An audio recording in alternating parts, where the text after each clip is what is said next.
Have on this. This should not come as a surprise to anybody who's been watching WSO over the last year, that when we start to see this propaganda, you have to stop the fear circuit right away. But it's good to be aware that they're actually starting to play out the game that we suspected that they would play out. And that is leaking that news out into the public in such a way as to create maximum anticipation and fear. So here's the story from Superstation 95, which is a big station in New York, by the way, that the government publishing office is supposed to stop all print jobs and immediately produce bulk quantities of the following war, quote-unquote, war materials for immediate distribution.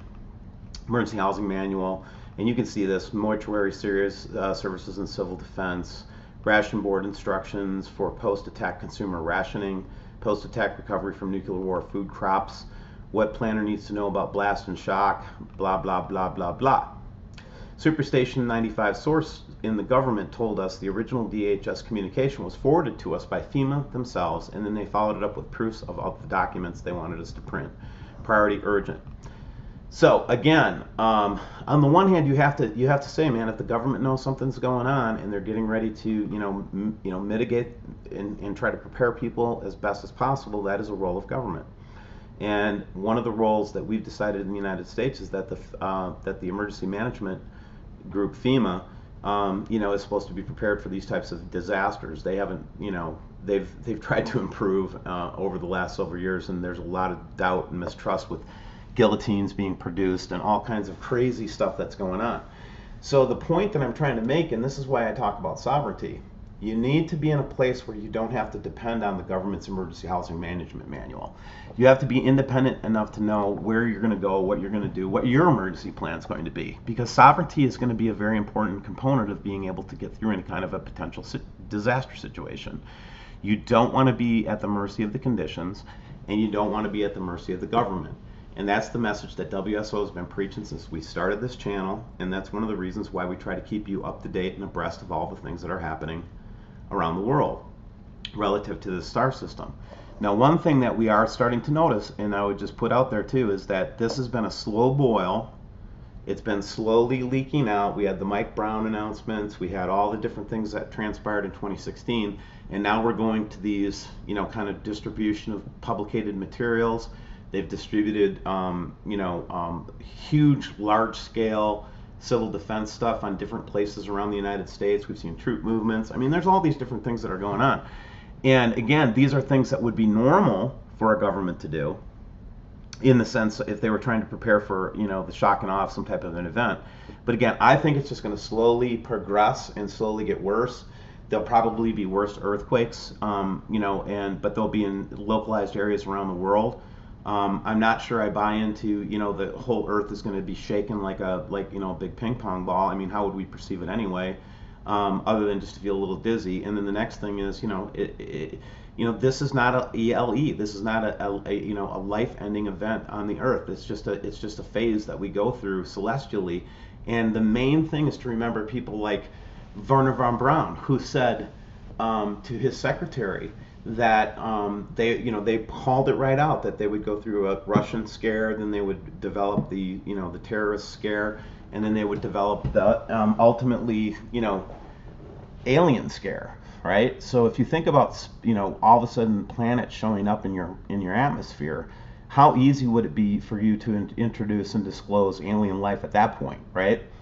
Intelligent alien life. And it all seems like it's trying to get us into a position where we're under the control structure of that. And that's what I want to always say to you. If you could share a video, share this one. And the message of WSO is we can be sovereign in this. We can be thinking individuals. We do not have to be sheep. We can actually make our own decisions, have our own food and water, have our own groups and plans and things like that, and prepared to cooperate with government authorities and different things in the cases of emergencies. There's nothing inherently wrong in being prepared for emergencies. And the one thing that you get from preparing is you get the satisfaction of knowing that you can remain sovereign in any situation. So just kind of put that in your bonnet, and let's get on to the next story. Check this site out, link below. It's just another representation of the current status of the Y-cut magnetosphere that we've been looking at lately. And this is just a good way to keep on an eye on it real time. It updates like space weather or solar ham, and it's just a handy way to keep an eye on things. But the first thing I wanted to kind of bring out was that we've got a lot of pressure coming from the sun right now, a very high amount of pressure. And the second thing I wanted to point out is we're starting to see the magnetopause line start to change and go towards the Earth on the back side of it, which we think is a sign of something back here, obviously, that has the ability to emanate solar, wind, and energy. We won't say what we're not astrophysicists or anything like that, but it looks pretty interesting. And then second thing is I wanted to show is that we're starting to see some activity on the rear side of the planet right now, in terms of just pressure and in energy. And normally this is the side that comes from the sun over on this side, and then this is the back side of the Earth. So let's keep an eye on this today, and I'll leave the link for you to look at it. But this is a good place to kind of see what's going on, and as long as they keep these images coming, I think this is a good place to see the real-time stuff without having to be an expert in NASA software. Confirmation of what we're saying right here. This is the heliospheric interplanetary density and Earth field line connectivity chart. Again, pretend like you're looking at the sun straight down on it.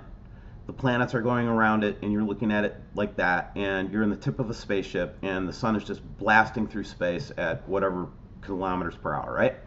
And we've been seeing this energy wave that's coming from the external side coming in, and last night a lot of people were reporting that Mars lit up really bright, especially Ron, in our crew down in Hopi Land right now, getting ready to go talk to the elders and things like that to learn more about what we can expect, hopefully.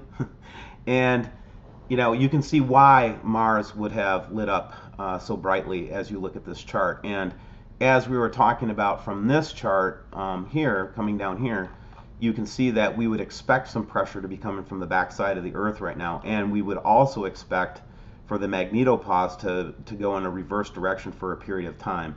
What's really interesting, though, is this just incredible pressure right here. The magnetosphere is holding right now, but wow, huh? Pretty interesting. So I think that's pretty much all the science data, but going back to this again, you can see that it's time for the Earth to get zapped by this thing, and Venus already had its day in the sun, so to speak, and that's why it's been so bright. That's our theory anyway. And the reason that Mars was so bright in the last couple of days is because it was sitting in this unbelievable number of magnetic field lines and this huge kind of wave coming at us, and here it's showing coming up on the Earth. So brace yourselves. Be ready. Let's take a look at a couple pictures, and I'll end this video today. I think you got a good amount of information today to kind of look at and judge for yourself. I mean, I am doing the best I can to bring you the truth, but I could be wrong. And so check me out. Check my sources, check my stories, think about what I'm saying, but make your own mind up about what's happening and make your decisions accordingly. Anyway, so here's a picture. United States, basically we're looking at the sunset, right? And I've seen a lot of these pictures where people will send me a picture of the sun behind the clouds and then a very bright spot above it or whatever. And I always look at these, but I always think it's the sun, that can be explained by the sun just emanating light and then hitting this open spot in the clouds. But check this out, when they did the FLIR, you can actually see another object up in here. So that, to me, this is one of those pictures that made me go, what? So, like I said, take it for what it is. But I mean, it does match up with the scientific data. If our sun is coming in and we've got this energy wave kind of that is going to really be coming behind us, actually, like this.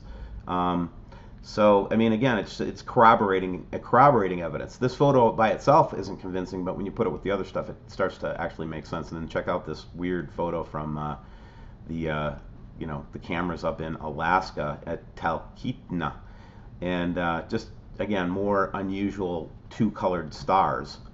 So again, a lot of me thinks that they're producing artificial light to compensate for the loss of light from our sun as this brown dwarf gets closer. That's just my opinion.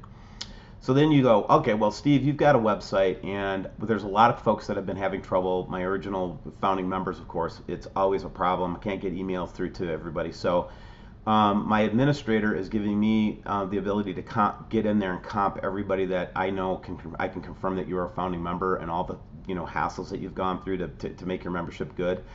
So I'm going to get at this for the next couple of days, and if you don't hear from me by Monday, either by email or otherwise, just make sure you send an email to olson.steven.d@gmail.com and just give me the date that you made your contribution or whatever, you bought your shirt or whatever, and I'll make sure that you get on there. But again, they're attacking my core members. They're not attacking people that just slide by every so often.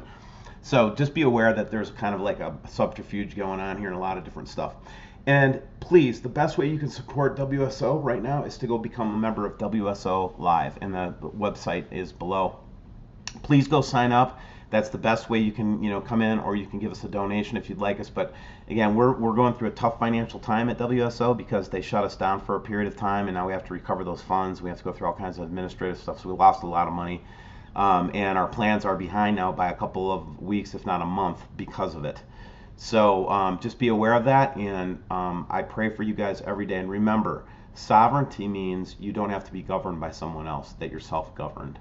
And in order to be trusted with sovereignty, I believe that the Lord has to make sure that you're humble, and he has to make sure that you're a person of compassion and love, and then he'll let you wake up to that.